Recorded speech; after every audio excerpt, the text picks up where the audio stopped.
मित्रों नमस्कार। बरेली के बेसिक शिक्षा विभाग के दफ्तर पर हम पहुंचे हैं। यहां पर नरेश गंगवार जिला अध्यक्ष के नेतृत्व में सैकड़ों शिक्षक और शिक्षिकाएं अपनी अपनी समस्या को लेकर पहुंचे हैं। आइए इस खबर में सुनवाते हैं शिक्षकों की पीड़ा। क्या बोले हैं प्राथमिक शिक्षक संघ से जुड़े हुए शिक्षक नेता। देखते रहिए गंभीर न्यूज।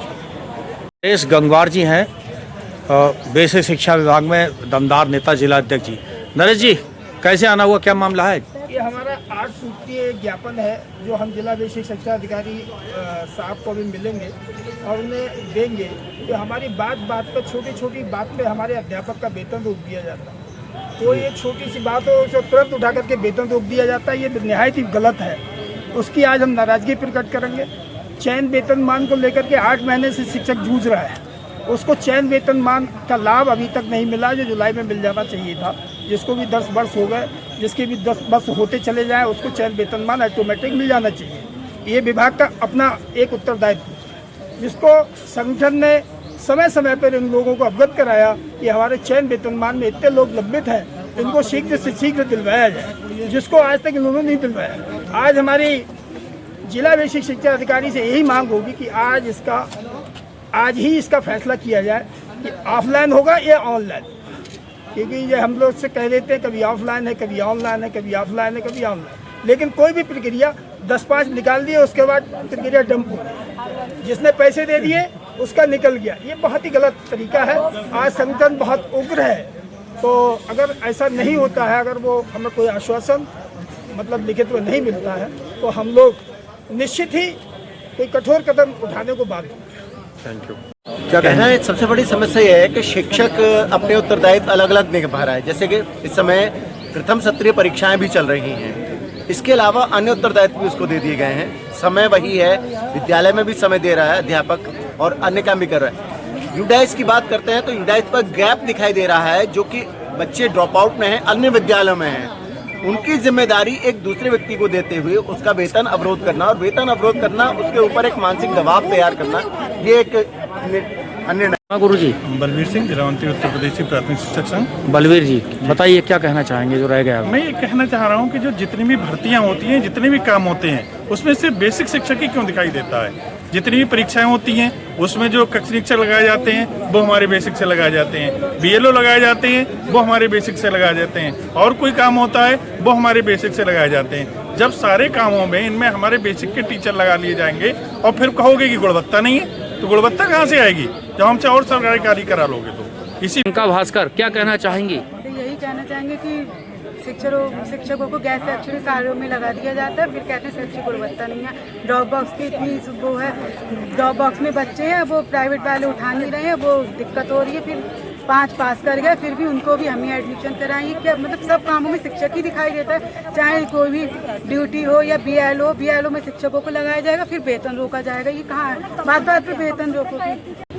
सर, ये जो हमारी मांगे हैं अध्यापकों की, उन मांगों को लेकर हम सब एकत्रित हुए हैं। हमारे अध्यक्ष जी ने भी बता दिया, हमारे मांडलिक मंत्री जी ने भी बता दिया। एक थोड़ी सी समस्या आधार को लेके भी है, जो आधार बनाने में भी जैसे कि वो जो हमारे बीएलओ के काम का है और आधार का है, इन सब में बहुत ज़्यादा हम लोग को परेशानी आ रही नामांकन में। इसमें नामांकन भी गिरता जा रहा है। अब आधार के लिए इस बच्चे के माता पिता जाते हैं जन्म प्रमाण पत्र बनाने के लिए, वो अपनी खेती किसानी छोड़ के अपना टाइम पे जाते हैं और वहाँ पे जाके उनको लौटा दिया जाता है। तो गरीब परिवार होते हैं, वो 100 रुपये 500 रुपये कितनी बार खर्च करेंगे, तो वो झल्ला के बाद में वापस आ जाते हैं, बोले छोड़ो, हमने छोड़ा, हम प्राइवेट में एडमिशन करा दे रहे हैं। तो थोड़ी सी ये समस्याएं हमारे नामांकन को लेके आ रही हैं, जो हम लोगों की सुनी जाए और समझी जाए। आधार से संबंधित क्योंकि बच्चे का नामांकन ये हमारा दायित्व है, बच्चे का 100% नामांकन विद्यालय में होना अनिवार्य है। आधार नहीं है तो क्या नामांकन नहीं होगा। अगर कोई चीज़ है, परेशानी है आपको, अगर उनको नहीं देना, ड्रेस नहीं देना, ये नहीं देना, मत दीजिए, बट आप शिक्षा से वंचित मत कीजिए, आप उसका एनरोलमेंट कराइए। और एक चीज़ और है सर कि एक यूडाइस पोर्टल और प्रेरणा पोर्टल सब अलग अलग कर दिए हैं। वहाँ की फीडिंग कुछ और है, यहाँ की फीडिंग कुछ और है, कहीं कोई चीज़ समानता नहीं है। प्रेरणा पोर्टल पे कुछ और दिख रहा है, कहीं पे कुछ और दिख रहा है, हम सही करके भेजते हैं, वहाँ से फिर वो हट जाता है। तो सर ये हम लोग की बहुत ज़्यादा समस्या है नामांकन को लेके, जो होता है स्कूल में और वो प्रदर्शित नहीं होता है। जी कैसे आना हुआ? कि आज हम लोग जिला विशेष शिक्षा अधिकारी कार्यालय पे आए हैं। शिक्षकों की 8 सूत्रीय समस्याएं हैं जिन पर लगातार हम लोग बातचीत करते रहे हैं, उनको लेके आए हैं। इसमें चयन वेतन बांध के संबंध में भाई ने बता दिया है, जिलाध्यक्ष जी ने हमारे। एक समस्या बहुत बड़ी है बीएलओ से संबंधित। बीएलओ में क्या सारे शिक्षक ही लगाए जाएंगे, अन्य विभाग वाले कहीं नहीं हो सकते। और बीएलओ में जो यहाँ सदर तहसील के जो भी आईटीएम महोदय हैं, उन्होंने हमारे किसी भी अध्यापक की कोई बात नहीं सुनी। अगर वो गंभीर रूप से बीमार भी है, उसका भी वेतन रोकने का आदेश कर रहे हैं। बिल्कुल भी सुनवाई ना की और सबके वेतन रोकते जा रहे हैं। कह रहे हैं अब हम एफआईआर करेंगे। बहुत ही गलत है। एक वेतन रोकना, वेतन किसी परिवार से संबंधित होता है और हमारे स्कूल के जो महानिदेशक स्कूल शिक्षा उत्तर प्रदेश ने, उन्होंने वेतन रोकने के संबंध में स्पष्ट गाइडलाइन जारी की। किसी शिक्षक का वेतन रोका ना जाए। ये समस्याएं समायोजन से संबंधित जो स्कूल से मर्जे हुए हैं हमारे लोग, जो दूसरे स्कूल में गए हैं, बंद एकल हो रहे थे स्कूल, उन्हें अब आज तक रिलीव नहीं किया। उन्हें का ट्रांसफ़र हो गया, उन्हें आज तक रिलीव नहीं किया। मर्जर में कई एक समस्याएं आई हैं, उनका नियमों का पालन नहीं किया गया है।